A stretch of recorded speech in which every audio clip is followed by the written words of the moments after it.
Hello friends, मैं आदर्श आपका स्वागत करता हूं अपने यूट्यूब चैनल पर। जैसा कि आप सभी जानते हैं कि इन दिनों दोस्ती क्लासेस के द्वारा आप सभी के लिए अग्निवीर स्पेशल क्लास की सीरीज डेली की डेली लाई जा रही हैं, जिसका आज 11th पार्ट है। इससे पहले भी हमने 10 वीडियोस अपलोड कर चुकी हैं। अगर आपने वो वीडियोस नहीं देखी हैं तो मैं उनका प्लेलिस्ट का लिंक इस वीडियो के डिस्क्रिप्शन बॉक्स में डाल दूंगा, आप वहाँ से जाके उसे देख सकते हैं। तो चलिए स्टार्ट करते हैं हम आज का अपना वीडियो। और आपका पहला क्वेश्चन है, किस राज्य की भौगोलिक सीमाएं अन्य देशों से नहीं जुड़ी हैं? आपके ऑप्शंस हैं राजस्थान, बिहार, पंजाब या फिर हरियाणा। तो चलिए, आपका जो सही जवाब है वो है ऑप्शन नंबर चौथा, यानी कि हरियाणा। हरियाणा राज्य की जो भौगोलिक सीमाएं हैं वो किसी अन्य राज्य से नहीं जुड़ी हुई हैं। ठीक। और जो राजस्थान और बिहार की बात करें तो बिहार की जो भौगोलिक सीमाएं हैं वे नेपाल से जुड़ी हुई हैं, नेपाल से। और राजस्थान और पंजाब की जो भौगोलिक सीमाएं हैं वो पाकिस्तान से साझा होती हैं। ठीक, किससे? पाकिस्तान से। चलिए, तो आपका दूसरा क्वेश्चन है, इनमें से कौन सी ग्रीन गैस या एक ऐसी गैस है जो ओजोन परत को क्षति पहुंचा सकती है? आपके ऑप्शंस हैं Br2, OF2, CaCl2f या फिर CO। तो चलिए, आपका जो सही जवाब है वो है ऑप्शन नंबर तीसरा, यानी कि CaCl2f। इसका जो नाम है, अगर इसके नाम की बात करें तो इसका नाम है डिफ्लोरोमीथेन। डिफ्लोरोमीथेन। ठीक। चलिए, और ये क्या है? ग्रीन गैस है। आपका तीसरा क्वेश्चन है, निम्नलिखित में से कौन सा पुरस्कार राष्ट्र के उच्च स्तर की विशिष्ट सेवा को प्रोत्साहित करने के लिए होता है? आपके ऑप्शन है पद्म भूषण, परमवीर चक्र, पद्म विभूषण या फिर भारत रत्न। तो चलिए, आपका जो सही जवाब है वो है ऑप्शन नंबर पहला, यानी कि पद्म भूषण राष्ट्र के उच्च स्तर की विशिष्ट सेवा को प्रोत्साहित करने के लिए होता है। आपका चौथा क्वेश्चन है, गोल गुंबज कहाँ स्थित है? आपके ऑप्शन है राजस्थान, केरल, उज्जैन या फिर कर्नाटका। जल्दी से अपना आंसर कमेंट कीजिए। तो आपका जो सही जवाब है वो है ऑप्शन नंबर चौथा, यानी कि कर्नाटक। गोल गुंबज की बात करें तो ये एक मकबरा भी है। अगर पूछा जाता है कि ये मकबरा किसका है, तो ये जो मकबरा है ये यूसुफ आलिद शाह का है। किसका है? यूसुफ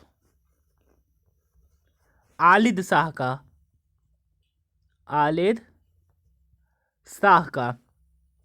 ठीक। और ये कर्नाटक के बीजापुर इलाके में। कहाँ है? बीजापुर इलाके में।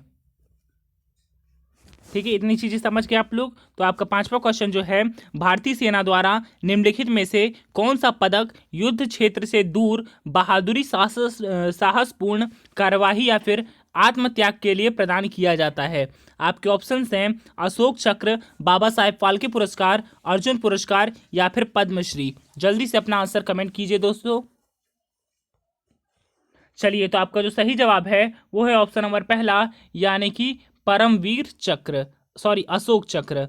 आपका छठा क्वेश्चन है, निम्नलिखित में से कौन हमारे देश में सबसे महत्वपूर्ण राजनीतिक संस्था है? आपके ऑप्शंस हैं राष्ट्रपति, गवर्नर, भारत के मुख्य न्यायाधीश या फिर राज्य के राज्यपाल। चलिए, तो आपका जो सही जवाब है वो है ऑप्शन नंबर चौथा, यानी कि राज्य के राज्यपाल। आपका सातवां क्वेश्चन है, निम्नलिखित में से कौन सा जोड़ा सही नहीं है? आपके ऑप्शंस हैं मुत्तुस्वामी दीक्षित कर्नाटक संगीत, परवीन सुल्तान गायिका, MS गोपाल कृष्ण वायलिन वादक या फिर नंदलाल बोस बांसुरी। तो चलिए, आपका जो सही जवाब है वो है ऑप्शन नंबर चौथा, यानी कि नंदलाल बोस बांसुरी। अगर बात करें मुत्तुस्वामी दीक्षित की तो वो कर्नाटक के संगीत में मतलब संगीतज्ञ है। ठीक। परवीन सुल्तान भी एक गायिका है। MS बोल वायलिन वादक हैं। और जो नंदलाल बोस हैं वो बांसुरी नहीं बजाते थे। ये क्या थे? ये एक चित्रकार थे जो कि डिजाइन बनाया करते थे। क्या बनाते थे? डिजाइन बनाते थे। आपका आठवां क्वेश्चन है, इबोला वायरस का नाम लिया गया है, आपको बताना है कि कहाँ से लिया गया है। आपके ऑप्शन हैं एक शहर के नाम से, एक नदी के नाम से, एक प्रांत के नाम से या फिर एक देश के नाम से। तो चलिए, आपका जो सही जवाब है वो है ऑप्शन नंबर दूसरा, यानी कि एक नदी के नाम से। ये जो इबोला है ये कांगो देश की नदी, कहाँ की? कांगो देश की एक नदी है और उसी के नाम पर इस वायरस का नाम रखा गया है। आपका 9वां क्वेश्चन है, गराड़ी खालिस्तान का लोक नृत्य है। मतलब कि आपको बताना है गराड़ी कहाँ का लोक नृत्य है। आपके ऑप्शंस हैं मिजोरम, पुडुचेरी, गुजरात या फिर राजस्थान। जल्दी से अपना आंसर कमेंट कर दीजिए दोस्तों। तो चलिए, आपका जो सही जवाब है वो है ऑप्शन नंबर दूसरा, यानी कि पुडुचेरी। गराड़ी पुडुचेरी का लोक नृत्य है। ठीक। आपका 10वां क्वेश्चन है, दक्षिण गंगोत्री क्या है। आपके ऑप्शन है राजस्थान में नदी घाटी, अंटार्कटिका में भारतीय केंद्र शोध, गंगोत्री के दक्षिण में गंगा नदी का द्वितीय स्रोत या फिर अंटार्कटिका के निकट हिंद महासागर में द्वीप। जल्दी से अपना आंसर बताइए। तो चलिए, आपका जो सही जवाब है वो है ऑप्शन नंबर दूसरा, यानी कि अंटार्कटिका में भारतीय केंद्र शोध।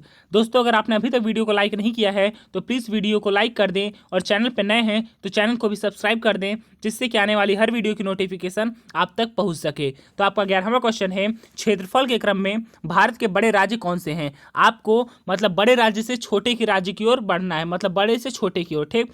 तो आपका ऑप्शन हैं राजस्थान, मध्य प्रदेश, महाराष्ट्र, मध्य प्रदेश, राजस्थान, महाराष्ट्र, महाराष्ट्र, मध्य प्रदेश, राजस्थान या फिर राजस्थान, महाराष्ट्र, मध्य प्रदेश।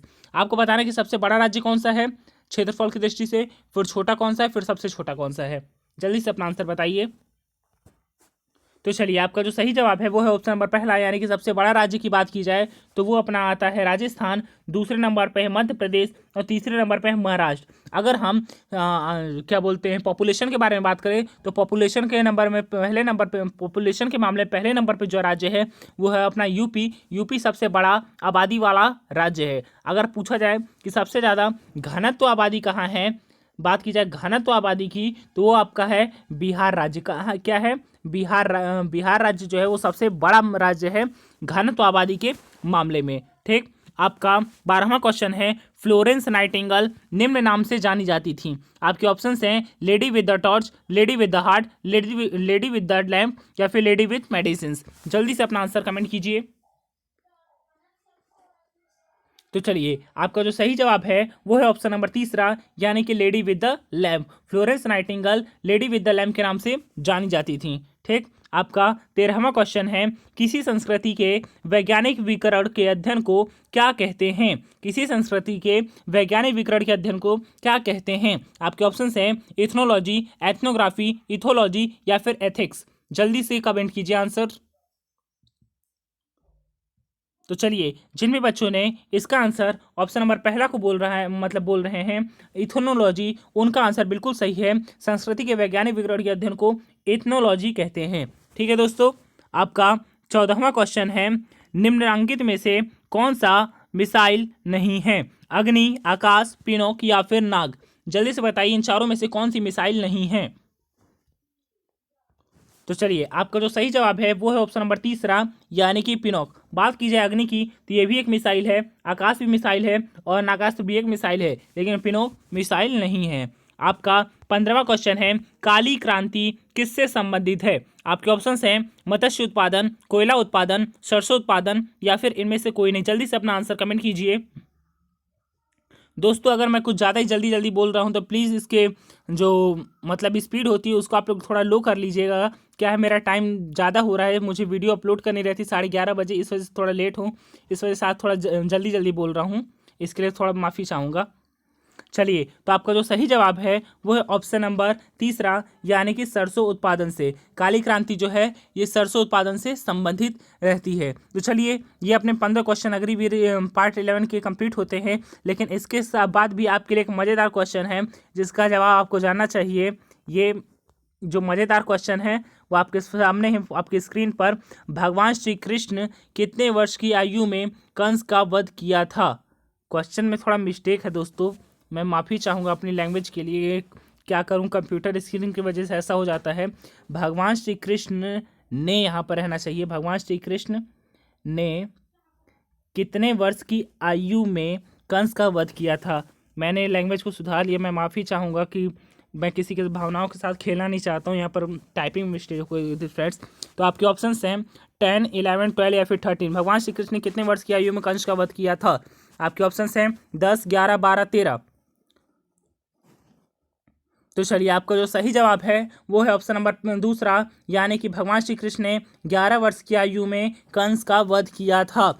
मैंने इससे पहले वाली मतलब कुछ दिनों पहले जो वीडियो की अपलोड की थी मज़ेदार क्वेश्चन की सीरीज़ वाली, तो उसमें मैंने आपसे पूछा था कि रावण की जब मृत्यु हुई थी रावण जी की, तो उनकी आयु कितने वर्ष थी। तो उसमें से अधिकतर लोगों ने आंसर सही दिया था। उनकी जो आयु थी वो थी 80,000। ठीक, रावण की आयु कितनी थी? 80,000। मतलब रावण की मृत्यु 80,000 वर्ष में हुई थी।